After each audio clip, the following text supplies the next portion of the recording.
नमस्कार दोस्तों, इजराइल और हमास के बीच युद्ध शुरू हुए लगभग 12 दिन हो गए और इन 12 दिनों में बहुत से ऐसी धुआएं निकली जिसे देखने के बाद नाक और आंख बंद करने का मन नहीं करता है, बल्कि कान बंद करने का मन करता है। जी हाँ, हम उस धुआं के बारे में बात नहीं कर रहे हैं जो बम फोड़ने के बाद निकलता है, बल्कि हम उस धुआं के बारे में बात कर रहे हैं जो हमारे देश के लोगों के अंदर से निकल रहा है। ये देखिए, हमारे देश के महान पत्रकार श्री रवीश कुमार जी को भूख और प्यास से तड़पता गाजा, इजराइल का टारगेट गाजा, गाजा का क्या होगा, आप इजराइल के साथ है या फिलिस्तीन के साथ। रवीश कुमार जी गाजा को लेकर इतना ज्यादा चिंतित है कि पूछिए ही मत। रवीश कुमार जी को इससे पहले इतना ज्यादा चिंता में कभी देखा ही नहीं गया है। उस समय भी जब रवीश कुमार जी को नरेंद्र मोदी और अमित शाह गौतम अडानी के साथ मिलकर इनको एनडीटीवी से बाहर निकालने का प्लान बना रहे थे, उस समय भी रवीश कुमार जी इतना ज्यादा चिंता में नहीं थे जितना आज गाजा को लेकर चिंतित है। तो हमने इस बात को लेकर रिसर्च किया कि आखिर रवीश कुमार जी गाजा को लेकर इतना ज्यादा चिंता में है क्यों। तो हमारी रिसर्च में एक बात सामने आया कि रवीश कुमार जी की जो चिंता है वो इस वजह से नहीं है कि गाजा में इंसानियत का कत्ल हो रहा है या मानव अधिकार का उल्लंघन हो रहा है। रवीश कुमार जी का चिंता की वजह यह नहीं, क्योंकि रवीश कुमार जी इंसानियत और मानवता को लेकर चिंतित होते तो इजराइल के लोगों के लिए भी इतना ही ज्यादा उनको चिंतित होना पड़ता, क्योंकि हमास वालों ने पहले इजराइल के नागरिकों के साथ बहुत बुरा किया। बात तो सही है।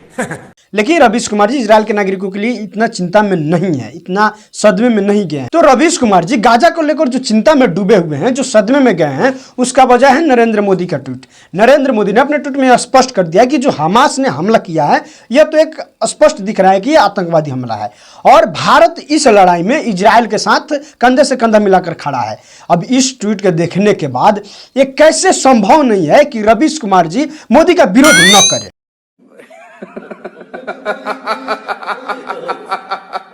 बीजेपी वाले तो यहां तक बोलते हैं कि यदि नरेंद्र मोदी कह दें कि जल का रासायनिक सूत्र H2O होता है तो रवीश कुमार जी उस पर भी सवाल खड़ा कर देंगे। रवीश कुमार जी पूछने लगेंगे कि नरेंद्र मोदी क्या कोई वैज्ञानिक है, क्या नरेंद्र मोदी कौन सा कॉलेज से साइंस में PhD किए हुए हैं कि वो आकर पब्लिकली बता रहे हैं कि जल का रासायनिक सूत्र H2O होता है। कुछ भी कल को यदि नरेंद्र मोदी कह दे कि समुद्र का जलस्तर बढ़ रहा है तो रवीश कुमार जी इस पर भी सवाल खड़ा करना शुरू कर देंगे। रवीश कुमार जी पूछना शुरू कर देंगे कि नरेंद्र मोदी जी समुद्र में नापने गए थे क्या, समुद्र में डुबकी लगाए थे क्या, तो इनको कैसे पता चल गया कि समुद्र का जलस्तर बढ़ रहा है। खैर, ये सारी बातें जाने देते हैं। रवीश कुमार जी अकेले ऐसे महान पत्रकार नहीं है। रवीश कुमार जी की तरह कई ऐसे महान पत्रकार हमारे देश में मौजूद हैं, जिसमें से एक महान पत्रकार अभिसार शर्मा जी भी हैं। अभिसार शर्मा जी भी पूछ रहे हैं कि इजरायली सेना के जुर्म का हिसाब दुनिया लेगी क्या, इजराइल हमास संघर्ष में दुष्प्रचार का कैंसर।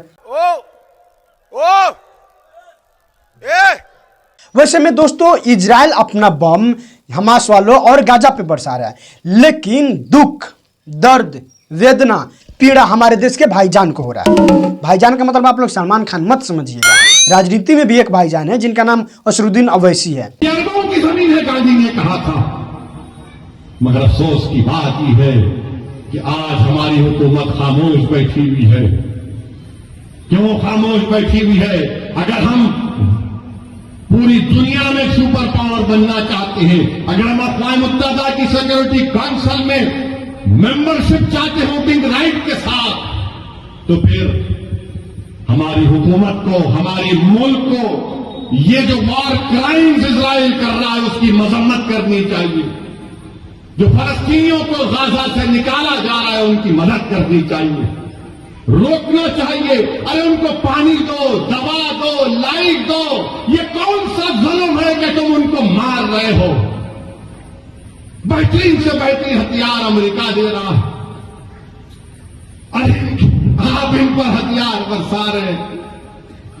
मेरे अजीज दोस्तों और बुजुर्गों, अभी हमारे मुल्क के चीफ मिनिस्टर ने कह दिया, क्या कहा उन्होंने कि अगर कोई फलस्तीन का नाम लेगा तो उसको बुक कर दो। सुनो मुख्यमंत्री, मैं फलस्तीन का झंडा तिरंगे के साथ लगा के आया, मैं फलस्तीन के लिए खड़ा हूं और खड़ा रहूंगा इंशाअल्लाह ताला। फलस्तीन सिर्फ मुसलमानों का लोगों का मसला नहीं, फलस्तीन इंसानियत का मसला है। और हम उस बाबा मुख्यमंत्री से कहना चाहेंगे, अगर आपको केस बुक करना है तो वजारत खारजा MEA पर केस बुक करना पड़ेगा। अगर कहीं यूपी में मोदी जी आ गए तो उन पर भी केस बुक करना पड़ेगा आपको।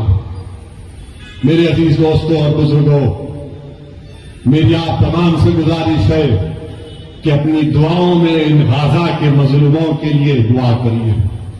हम इस मुबारक शब में अल्लाह से दुआ करते हैं कि अल्लाह तुझे तेरे हबीब मोहम्मद मुस्तफा सल्लल्लाहु अलैहि वसल्लम का वास्ता तो इन गाजा के लोगों की हिफाजत फरमा दे। अल्लाह हम तुझसे तेरे हबीब का वास्ता देकर भीख मांगते हैं, या अल्लाह इनकी जानों और माल की हिफाजत फरमा। परवरदिगार इनकी गैब से मदद फरमा। यह अल्लाह तेरे हबीब का इरशाद है कि सुबह क़यामत तक एक गिरोह रहेगा जो हक की तरफदारी करेगा। या अल्लाह उस सरजमीन पर जहां पर हशर का मैदान होगा, या अल्लाह उस सरजमीन पर जहां पर आबे कौसर होगा, या अल्लाह उस सरजमीन पर जहां पर मीजान होगा, या अल्लाह जिस सरजमीन पर पूरों को तू इकट्ठा करेगा, परवरदिगार वहां पर जालिम जुल्म कर रहा है, या अल्लाह मदद फरमा गाजा के लोगों की। अब बताइए, बम बरस रहा है गाजा पर और हमास वालों पर, लेकिन उसका जो धुआं है वो अवैसी के आंख से आंसू के रूप में निकल रहा है। कौन है ये लोग? कहां से आते हैं ये? वैसे में अवैसी चाहते हैं कि भारत के जितने भी मुसलमान हैं उसका नेतृत्व खुद अवैसी करे और उसकी पार्टी करे, लेकिन अवैसी के इस भाषण से ऐसा लग रहा है कि अवैसी सिर्फ भारत तक सीमित रहना नहीं चाहते हैं, बल्कि वो चाहते हैं कि पूरी दुनिया में जितने भी मुसलमान हैं उसका नेतृत्व खुद अवैसी करे।